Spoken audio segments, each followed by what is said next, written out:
ஓம் சாய்ராம், ஜெய் சாய்ராம். என் அன்பு குழந்தையே, உன்னை தேடி யதார்த்தமாக ஒருவர் வருகிறார் என்றால் அவர் எதற்காக வருகிறார் தெரியுமா? இந்த இடத்திற்கு போனால் கிடைக்கும் என்ற நம்பிக்கையோடு தான் வருகிறார். உன்னால் கொடுக்க முடியும் என்ற நம்பிக்கையோடு தான் வருகிறார். அவருக்கு இருக்கும் நம்பிக்கை உனக்கு இல்லையா? உன்னால் கொடுக்க முடியவில்லையா? எல்லாம் முடியும். நீ ஒரே ஒரு முறை கொடுத்துப்பார். உன்னால் இல்லை என்று சொல்ல முடியாத அளவுக்கு எல்லாமே உன்னை தேடி தானாக வரும். அகண்ட பிரார்த்தனையை நீங்கள் மேற்கொண்டு பாருங்கள். சக மனித உயிர்களின் துன்பத் துயரங்களை காணும்போது இறைவனிடம் அவர்கள் நலம் வாழ மன்றாடி பிரார்த்தனை செய்யுங்கள். இது உங்களின் துயரத்தை நீங்கள் இறையிடம் கூறாமலேயே போக்கக்கூடிய நல்வழியை அமைத்து தரும். நம்மிடம் உள்ளதை நம்மால் முடிந்ததை செய்வது, மற்றவர்கள் நன்றாக இருக்க வேண்டும் என்ற எண்ணம் படைத்தவன் மட்டுமே புண்ணியத்தை செய்ய வேண்டும் என்று நினைப்பான். அப்படிப்பட்ட நல்ல மனம் ஒன்றே போதும் புண்ணியம் செய்வதற்கு. ஆம், புண்ணியம் செய்ய மனம் வேண்டுமே தவிர பணம் தேவையில்லை. உங்கள் மனம் நல்லதையே நினைக்கட்டும், அதுவும் மற்றவர்களுக்காக இருக்கட்டும். இதுதான் புண்ணியம். மற்றவர்களின் துக்கங்களை உங்களது என்று எண்ணி வருந்தி பாருங்கள். உங்களுக்கு கிடைக்காவிட்டாலும் பரவாயில்லை, மற்றவர்களுக்காவது கிடைக்கட்டும் என்று வேண்டிக் கொள்ளுங்கள். மனமுருக வேண்டிக் கொள்ளுங்கள், மனதார வேண்டிக் கொள்ளுங்கள். அனைத்து உயிர்களுக்கும் உங்களுக்கும் தொடர்பு உண்டு என்று எண்ணிக்கொள்ளுங்கள். உங்களால் அனைவருக்கும் அன்பான ஆதரவான எண்ணங்களை அளிக்க முடியும் என்று நினைத்து பாருங்கள். உங்கள் எண்ணங்கள் அனைத்தையும் நிறைவேற்றும் என்று நம்புங்கள். இறைவனை துணைக்கு அழையுங்கள். மற்றவர்களுக்காக உதவ இறைவனிடம் நீங்கள் வேண்டுங்கள். தன்னலமற்ற எண்ணத்தை இவ்வுலகில் பரவ விடுங்கள். அனைவரும் உங்களுக்கு அன்பானவர்களாக மாறிவிடுவார்கள். உங்கள் உள்ளம் மகிழ்ச்சியாகிவிடும். அனைவரும் நிம்மதியாக வாழ்வார்கள். அந்த மகா புண்ணியம் உங்களை மட்டுமே வந்து சேரும். இந்த புண்ணிய செயலுக்கு நீங்கள் செலவு செய்தது என்ன? பிரார்த்தனை மட்டுமே, வேறு ஒன்றுமே கிடையாதே. ஒரு பைசா கூட நீங்கள் செலவு செய்யவில்லை. எங்கும் அலையவும் இல்லை. யாரிடமும் கோபமும் கொள்ளவில்லை. பொய்யும் கூறவில்லை. யாரிடமும் எதற்காகவும் நீங்கள் கையேந்தவும் இல்லை. யாரும் உங்களை குறை கூறப் போவதும் இல்லை. எதையும் நீங்கள் இழக்கப் போவதும் இல்லை. எதையும் இழக்காமல் நீங்கள் புண்ணியத்தை மட்டுமே சம்பாதித்திருக்கிறீர்கள். சரி, இதை எப்படி நாம் செயல் வடிவத்திற்கு கொண்டு வருவது என்பதை பார்ப்போமா? இது செயல் வடிவத்திற்கு கொண்டு வருவது மிக மிக எளிது. தினமும் ஏதேனும் ஒரு நேரத்தில் யாராவது ஒருவர் நன்றாக இருக்க வேண்டும் என்று எண்ணி பழகிக் கொள்ளுங்கள். இதற்காக நேரம் காலம் எல்லாம் பார்க்க தேவையில்லை. எந்த நேரத்திலும் யாருக்காகவும் எண்ணிக்கொள்ளலாம். ஆரம்பத்தில் சொந்த பந்தங்களுக்காக வேண்டிக் கொள்ளுங்கள். நாளடைவில் கண்ணில் படும் அனைவருக்காகவும் வேண்டிக் கொள்வீர்கள். நாட்கள் செல்ல செல்ல நீங்கள் கேள்விப்பட்டவர்களுக்காகவும் அவர்கள் நல்ல முறையில் வாழவும் நீங்கள் எண்ண துவங்குவீர்கள். நீங்கள் வேண்டிக் கொள்ளும் நபர் பற்றி கவலைப்படாதீர்கள். அவர் எவ்வளவு மோசமானவராக இருந்தாலும் அவர் நல்ல முறையில் வாழ வேண்டும் என்று நீங்கள் வேண்டிக் கொள்ளுங்கள். ஒரு ஆம்புலன்ஸ் வண்டி சத்தம் கேட்கும் போதெல்லாம் அதில் பயணம் செய்பவர் நல்ல முறையில் குணமடைய இறைவனை வேண்டிக் கொள்ளுங்கள். யாரோ ஒருவர் விபத்தில் அடிபட்டு விட்டார் என்று கேள்விப்பட்டால் அவர் உடல் நலம் பெற எண்ணிக்கொள்ளுங்கள். மனிதர்கள் மட்டுமல்ல, அனைத்து உயிர்களிடமும் இந்த செயலை நீங்கள் செய்யுங்கள். தெருவோரம் ஒரு மரம் வெட்டப்பட்டிருந்தால் அதற்காகவும் நீங்கள் எண்ணிக்கொள்ளுங்கள். அந்த மரத்தை வெட்டியவர் மேலும் சில மரங்களை நடட்டும் என்று வேண்டிக் கொள்ளுங்கள். வெட்டப்பட்ட மரம் மற்றவர்களின் வாழ்வாதாரத்திற்கு உதவட்டும் என்று எண்ணிக்கொள்ளுங்கள். உலகத்தில் உள்ள அனைவரும் நன்றாக இருக்கட்டும் என்று ஒற்றை வரியிலே முடித்துக் கொள்ளாதீர்கள். ஒவ்வொருவரையும் நினைவில் வைத்து தனிப்பட்ட முறையில் அவர்களுக்காக நீங்கள் நன்மைக்காக வேண்டிக் கொள்ளுங்கள். இதுபோல் அகண்ட பிரார்த்தனையை மேற்கொள்ளுங்கள். மிக பெரிய புண்ணியம் உங்களை வந்து சேரும். இப்படியெல்லாம் செய்ய முடியுமா கேட்டால் நிச்சயமாகவே செய்ய முடியும். இந்த எண்ணங்களுக்காக நீங்கள் பணமாக செலவு செய்ய வேண்டியது எதுவுமே கிடையாது. ஆனால் இதன் மூலம் கிடைப்பதோ மிக பெரிய புண்ணியம். எனவே புண்ணியம் செய்ய எதுவும் பணம் ஏதும் தேவையில்லை. நல்ல எண்ணங்களுடன் கூடிய நல்ல செயல்கள் மட்டும் இருந்தால் போதும். நல்ல மனம் இருந்தால் போதும். எல்லாமே உங்களை தேடி தானாகவே வரும். அந்த இறைவனே உனக்குள்ளே குடியேறி விடுவார். பிறகு என்ன? நீதான் கடவுள். எல்லாம் நல்லதே நடக்கும். நாம் கடவுளிடம் எது வேண்டுமானாலும் அவர் அமைதியாக இருப்பதற்கு காரணம் இருக்கும். நீங்கள் கடவுளிடம் பேசுவதை மட்டும் நிறுத்தி விடாதீர்கள். இறைவனிடம் நீங்கள் பேசுங்கள். இறைவனிடம் பேசும் வார்த்தைகள் மிகவுமே வலிமையானவை. இறைவனிடம் திரும்ப திரும்ப ஒரு விஷயத்தையே சொல்லும்போது அது கண்டிப்பாக நிறைவேறியே தீரும். இறைவனிடம் நீங்கள் கேட்கும் ஒவ்வொன்றையும் அவர்கள் கவனித்துக் கொண்டுதான் இருக்கிறார். உங்கள் பிரார்த்தனைகள் கண்டிப்பாக ஒரு நாள் நிறைவேற்றப்படும். அவருடன் பேசுவதை மட்டும் நிறுத்தி விடாதீர்கள். ஒரு விஷயம் நமக்கு நடக்க வேண்டும் என்றால் இறைவனிடம் முறையிட்டு கொண்டே இருங்கள். இது நடந்தே ஆக வேண்டும், இதை சரி செய்யுங்கள் அப்பா என்று சொல்லிக் கொண்டே இருங்கள். நிச்சயமாகவே அவர் உங்கள் பிரார்த்தனையை நிறைவேற்றி தருவார். நம்பிக்கையோடு இருங்கள். அவர் தருவார் என்ற நம்பிக்கையோடு இருங்கள். நம்பிக்கை இருந்தால் அந்த வானமும் நமக்கு வசப்படும். இந்த பிரபஞ்சத்தையே ஆளும் மிகப்பெரிய சக்தி உங்களது தேவைகளையும் கண்டிப்பாக நிறைவேற்றும். இறைவனால் நிறைவேற்ற முடியாத அளவிற்கு பெரிய பிரார்த்தனைகள் எதுவுமே கிடையாது. அவர்தான் அந்த பிரச்சனையை உருவாக்கியவருக்கு பிரச்சனையை தீர்க்க தெரியாதா? உங்களுக்கு தேவையானதை கண்டிப்பாக அவர் வழங்கிக் கொண்டே இருப்பார். அதை யாராலும் தடுக்க முடியாது. இதுவரை இறைவன் கொடுத்ததற்கு இனி கொடுக்க போவதற்கும் என அனைத்துக்குமே நீங்கள் நன்றி சொல்ல வேண்டும். நன்றி சொல்ல மறவாதீர்கள். உங்களை கைப்பிடித்து வழி நடத்தி கொண்டிருக்கும் சக்தியை முழுமையாக நம்புங்கள். நீங்கள் யார் மீது ஒருவர் மீது நம்பிக்கை வைத்திருக்கிறீர்களோ அது முழுமையான தூய மனதுடன் கூடிய நம்பிக்கையாக இருக்க வேண்டும். எது செய்தாலும் அசைக்க முடியாத நம்பிக்கையாக இருக்க வேண்டும். அப்போதுதான் அவருடைய முழுமையான லீலைகள் நமக்கு தெரிய வரும். என்றுமே அது உங்களை கைவிடாது. உங்களுக்கு வேண்டியது அனைத்தும் வாரி வழங்கும். உங்களுக்கு வேண்டிய அனைத்தையும் பெற்று நீங்களும் உங்களை சார்ந்த அனைவரும் மகிழ்ச்சியோடு வாழ்வீர்கள். அதற்கு அவரே துணையாகவும் இருப்பார். நீங்கள் செய்ய வேண்டியது எல்லாம் அவரிடம் நீங்கள் தினமும் பேசிக்கொண்டே இருப்பது மட்டும்தான். என்ன அப்பா, எப்படி இருக்கிறீர்கள் என்று ஆரம்பித்து எல்லாவற்றையுமே பேசுங்கள். எல்லாவற்றிற்கும் அவர் நிச்சயம் பதில் தருவார். ஆனால் அந்த பதிலுக்கு நீங்கள் கொஞ்சம் காலம் காத்திருக்க வேண்டும். உடனடியாக நடக்க வேண்டும் என்றால் அது நடக்காது. சிறிது காலம் பொறுமையாகத்தான் இருக்க வேண்டும். இப்போது நீங்கள் செய்ய வேண்டிய மிக முக்கியமான காரியம் என்னவென்றால், உங்களுக்கான காரியங்கள் நிறைவேறப் போகும் இந்த நாட்களில் மிக பொறுமையாக இருப்பதுதான். நீங்கள் பொறுமையுடனும் நம்பிக்கையுடன் இருப்பதுதான் அவருக்கு நீங்கள் செய்யும் வழிபாடு, தொண்டு என்று கூட வைத்துக் கொள்ளலாம். அவர் உங்களிடம் வேறு எதுவுமே கேட்கவில்லை. நான் உங்களுக்கு செய்து தருகிறேன், அதற்கு பதிலாக நீங்கள் என் மீது நம்பிக்கையும் பொறுமையாக இருங்கள் என்று சொல்கிறார். நான் உன் அருகாமையிலேயே எப்பொழுதும் இருக்கின்றேன். உன்னை பார்த்து கொண்டுதான் இருக்கிறேன். உனக்கு என்ன நடக்கிறது? உன்னுடைய பிரச்சனை என்ன? நீ மகிழ்ச்சியாக இருக்கிறாயா இல்ல துன்பக்கடலில் சிக்கிக் கொண்டு இருக்கிறாயா என்று எல்லாமேவற்றையுமே நான் பார்த்து கொண்டு தான் இருக்கிறேன். நீ எதை பற்றியுமே கவலைப்படாதே. நான் உன்னுடனேயே இருக்கிறேன். தாளிடப்பட்ட கதவுகள் என்னை தடுத்து விட முடியாது. நீர் எங்கு இருந்தாலும் என் நினைவில் வைத்துக்கொள். என் நாமத்தை உச்சரி. உமக்கானதை நீ நிச்சயம் கிடைக்கப் பெறுவாய். இது எனது சத்திய வாக்கு. என் வார்த்தைகள் மீது நம்பிக்கை வைத்து நீ செயல்பட்டு கொண்டு இருக்கிறாய் அல்லவா? பிறகு எதற்காக நீ கவலைப்படுகிறாய்? என்றும் என்றென்றும் உங்களோடு நான் இருந்து கொண்டே இருப்பேன். இப்பொழுது இந்த நொடி நான் உன்னுடன் தான் இருக்கிறேன்.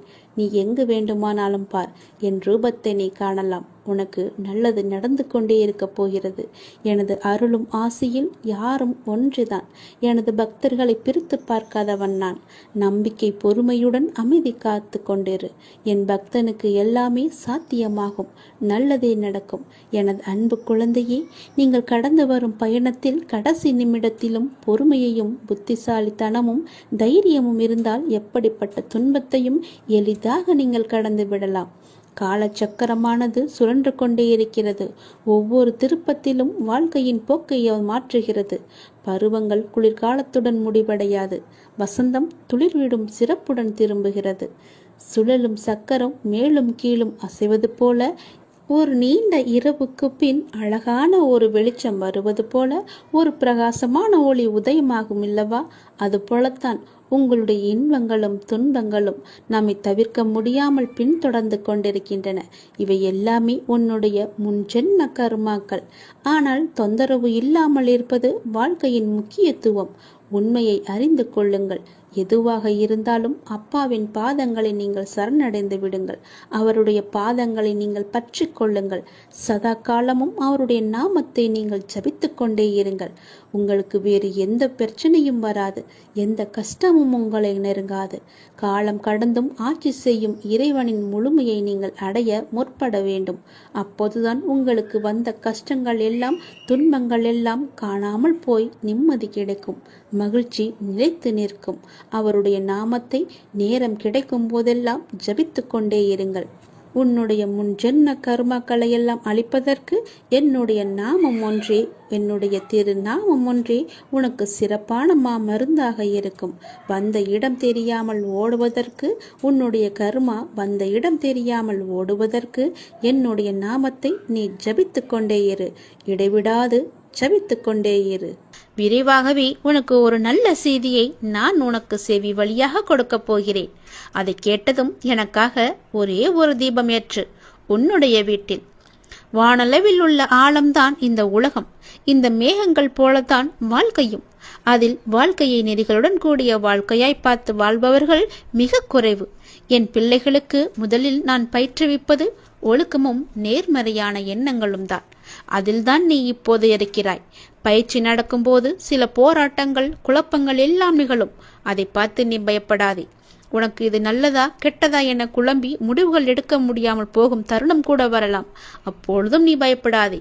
அப்படி உனக்கு குழப்பம் வரவில்லை என்றால் அதில் உனக்கு பயிற்சி சரியாக இல்லை என்று அர்த்தம்.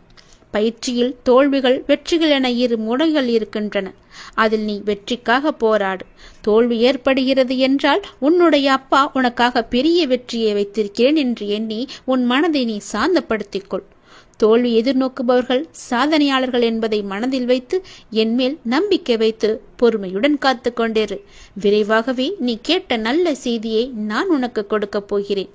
அந்த விரைவில் நல்ல செய்தி என் வழியே உன் வீட்டிற்கு வரும். உன் வீடு தேடி வரும்.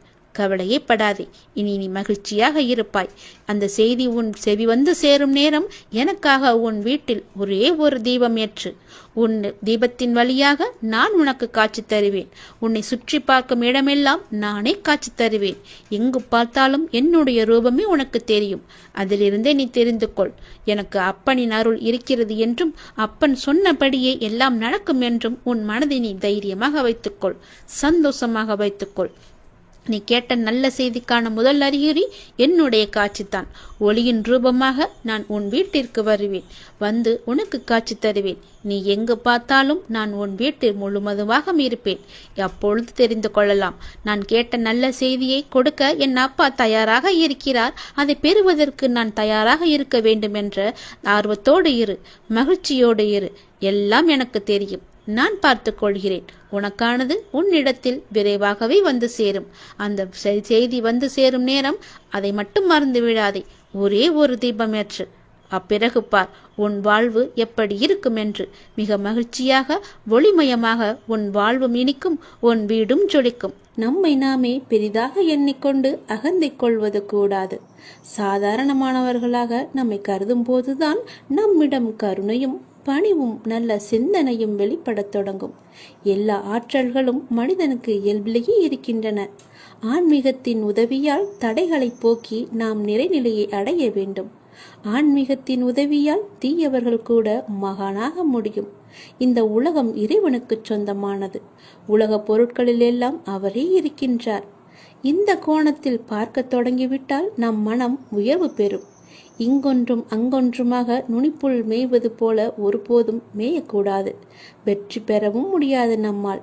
எல்லாவற்றையுமே முழுமையாக ஆராய்ந்து அதிலேயே ஈடுபட வேண்டும். கன நேரம் இன்பமாக ஏதோ ஒன்று கிடைக்கலாம்.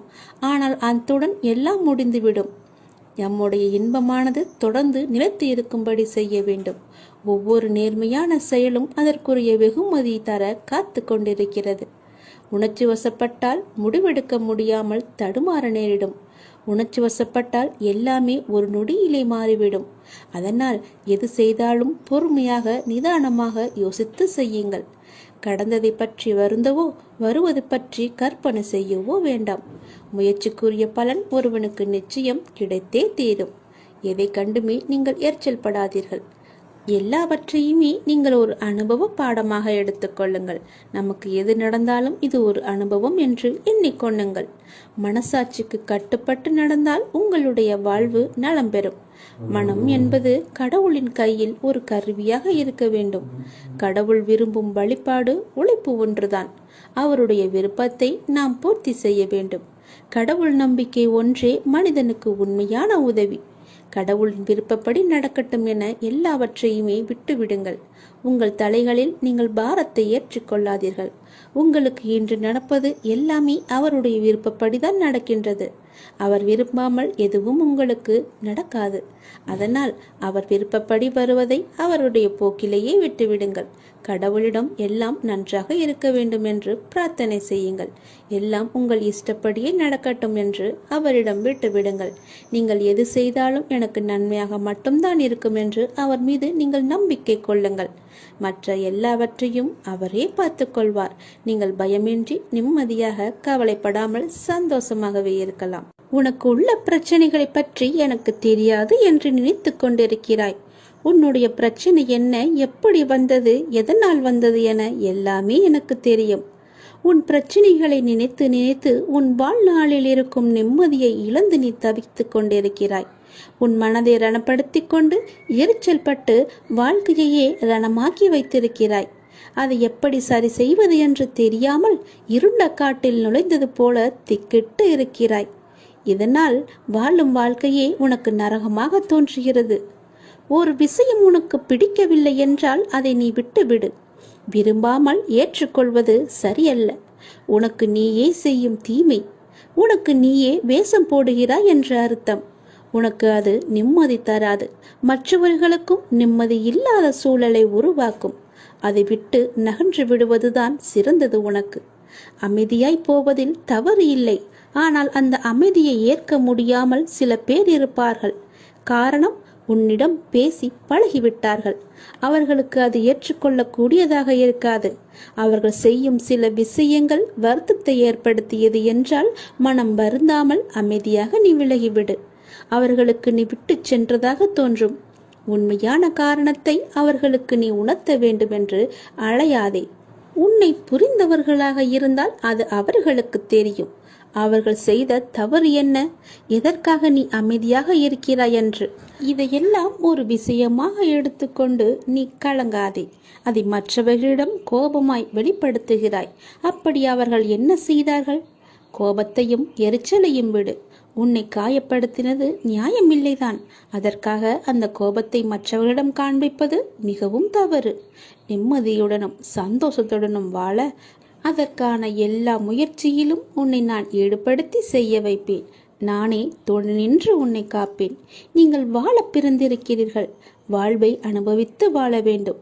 அதற்கு தடையாக உள்ள கஷ்டங்களையும் பிரச்சனைகளையும் வேறு விதமான சூழல்களையும் நீக்கி எல்லாவற்றிலும் சம்பூர்ணமாக வாழ வேண்டும் என்பதே இந்த அப்பாவின் விருப்பம்.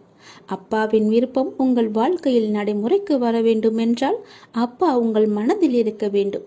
அப்பா என் மனதில் இருப்பதை எப்படி அறிந்து கொள்வது என நீ கேட்கலாம்.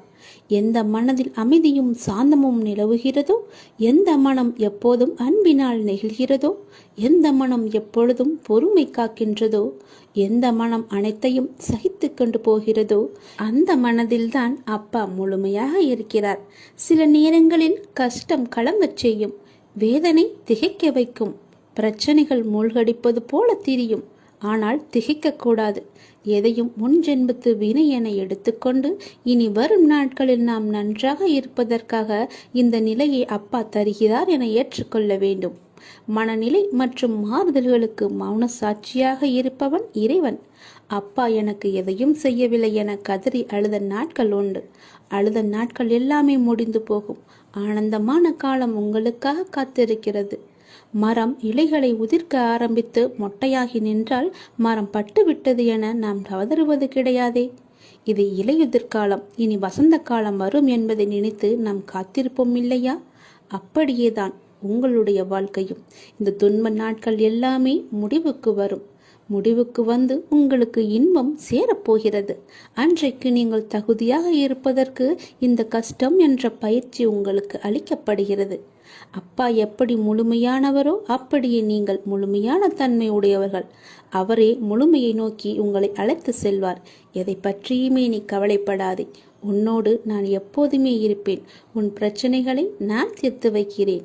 எதை பற்றியுமே நீ கவலைப்பட்டு கொண்டே உன்னுடைய வாழ்வை நீ இழந்து விடாதே. நிறையவே பிரச்சனை இருக்கிறது. எதை சொல்லி எங்கே போய் அழுவது என்று தெரியாமல் நீ தினமும் புலம்பி தவித்து கொண்டிருக்கிறாய். எனக்கென்று யாருமே இல்லையே, நீங்களும் இருக்க மாட்டீர்களா அப்பா என்று என்னிடமே நீ கேட்கிறாய். உனக்கு யார் இல்லை? எல்லோருமே இருக்கிறார்களே. நீதான் அவர்களை புரிந்து கொள்ளவில்லை. யார் என்று சொல்கிறேன் தெரியுமா? அந்த கடவுளை தான் சொல்கிறேன். உனக்காக அம்மாவாக அந்த அம்மன் இருக்கிறார். அப்பாவாக அப்பன் ஈசன் இருக்கிறார். குருவாக நானும் இருக்கிறேன். உனக்காக எல்லோருமே இருக்கும்போது, உனக்காக அந்த கடவுள்களே இருக்கும்போது நீ ஏன் எனக்கு யாருமே இல்லை என்று சொல்கிறாய்? உன் கவலையை போக்க அந்த படைத்த இறைவன் எங்களுக்கு தெரியாதா? உன் பிரச்சனை என்ன என்பது எங்களுக்கு தெரியாதா? உன் பிரச்சனையை கேட்பதற்கு எவரும் இல்லை என்று நீ கவலைப்படாதே. உனக்காக நாங்கள் எல்லோருமே இருக்கிறோம். எந்த பிரச்சனையாக இருந்தாலும் சரி, எங்களிடம் சொல். உடனே நாங்கள் தீர்வு கொடுக்கிறோம். உனக்காக, என்னுடைய குழந்தைகளுக்காக நாங்கள் எது வேண்டுமானாலும் செய்வோம். உன்னை படைத்தது யார் என்று நினைக்கிறாய்? உன்னை படைத்தது நாங்கள்தான். எங்களுக்கு தெரியாதா? நீ எங்கு, எப்போது, எப்படி பிறக்க வேண்டும், யார் வயிற்றில் பிறக்க வேண்டும், யார் உனக்கு அப்பாவாகவும் அம்மாவாகவும் இருக்க வேண்டும் என்று எங்களுக்கு தெரிந்துதான் நான் உன்னை படைத்தேன். நாங்கள் உங்களுக்கு செய்வது எல்லாமே நன்மையாகத்தான் இருக்கும். அதனால்தான் இவர்களுக்கு உன்னை பிள்ளையாக படைத்தேன். இப்போது நடந்தது, இதற்கு முன்பு நடந்தது, இனிமேல் நடக்கப் போவது எல்லாமே எங்களுக்கு தெரிந்துதான் நடக்கிறது என்பதை நீ ஏன் மறந்துவிட்டாய்? உன்னுடைய கவலைகளை பற்றி எங்களுக்கு தெரியாதா? உன்னுடைய பிரச்சனைகள் எல்லாமே தீரும் நேரத்தை நீ நெருங்கிவிட்டாய். நீ இதுவரை அனுபவித்தது பூர்வ ஜென்ம, முந்தைய ஜென்ம கர்மாவின் பலன்தான். மிச்சம் இருந்தது, அது இப்போது முழுவதுமாகவே தீர்ந்துவிட்டது. இன்னும் நான் உனக்கு நிறையவே கொடுக்கப் போகிறோம். அதை பெறுவதற்கு நீ தயாராக இரு. என்ன கஷ்டத்தை கொடுக்கப் போகிறீர்களா என்றுதானே நீ கேட்கிறாய்? அவ்வளவு சோதனைகளை நீ தாங்கி இருக்கிறாய். அவ்வளவு பிரச்சனைகளை நீ பார்த்து இருக்கிறாய். கவலைப்படாதே. இனி வருவது உனக்கு பிரச்சனை அல்ல, உனக்கு கவலையும் அல்ல, உனக்கு சந்தோஷம்தான். உன்னுடைய பிரச்சனைகள் எல்லாமே முடிந்து விட்டது. அதற்கு தீர்வும் நீ கண்டுவிட்டாய். இனி நடக்கப் போவது எல்லாமே உனக்கு ஜெயமாகவே இருக்கும், சந்தோஷமாகவே இருக்கும். நீ கேட்டது அனைத்துமே உங்களுக்கு கிடைக்கும். நீ எதிர்பார்த்தபடியே உன்னுடைய வாழ்க்கை நிச்சயமாகவே அமையும். என் வார்த்தையை நம்பு. உன்னை நான் படைத்தேன்.